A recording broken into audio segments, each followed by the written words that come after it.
way too many and Okay. are far too irrelevant and not targeted and specific.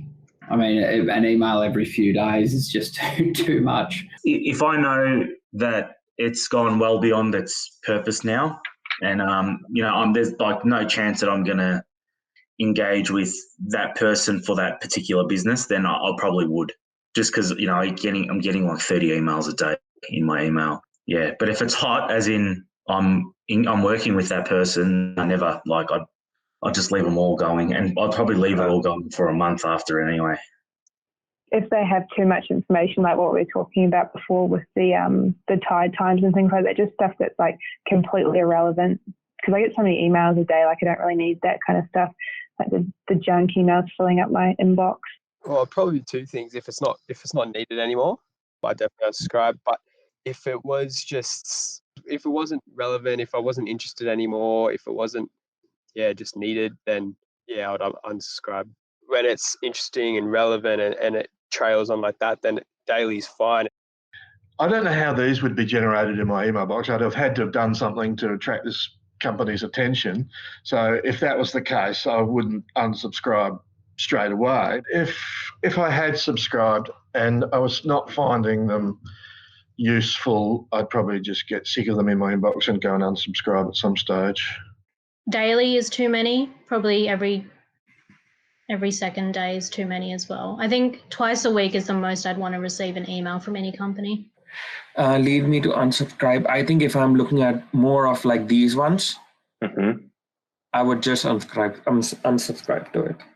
Maybe like, I think I'm okay to have like say about 2 to 3 emails in a week, but not like 10 emails.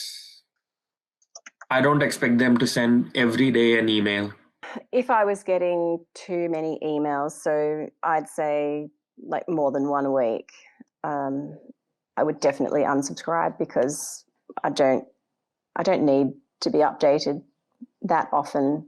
I probably don't need to be updated even once a week, except that once a week is, small manageable chunks.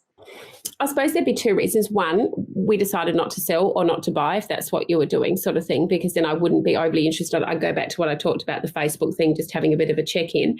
The only other time I would unsubscribe, and it would be a bit more than just unsubscribing, it would be just if I've decided that's not the agent that we're going through. I still may not necessarily unsubscribe. It might be that you do want to see what other agents are doing and that sort of thing, but that would be the only 2 reasons, I think, if we were actively selling at that time. Like any idiot can sell the property at market value. Like, I wouldn't even read that. That to me, that just gets a tick in the box and out. And I know that it's only a mock-up, but I'm not interested in it, so it'll go. If I wasn't interested in a property investment, that would go. I wouldn't even read it. But if I found that I was getting those sort of things day in and day out, I'd probably go, I can't do this anymore. Once a week for general update. Too many would be, just this sort of stuff coming through, every day. I'd probably want it to be a little bit more relevant to what I'm trying to achieve, be that buy or selling a house. If it was just popping up like spam, or in my opinion spam, then I'd probably go and unsubscribe straight away. How dare you appear in my life kind of attitude.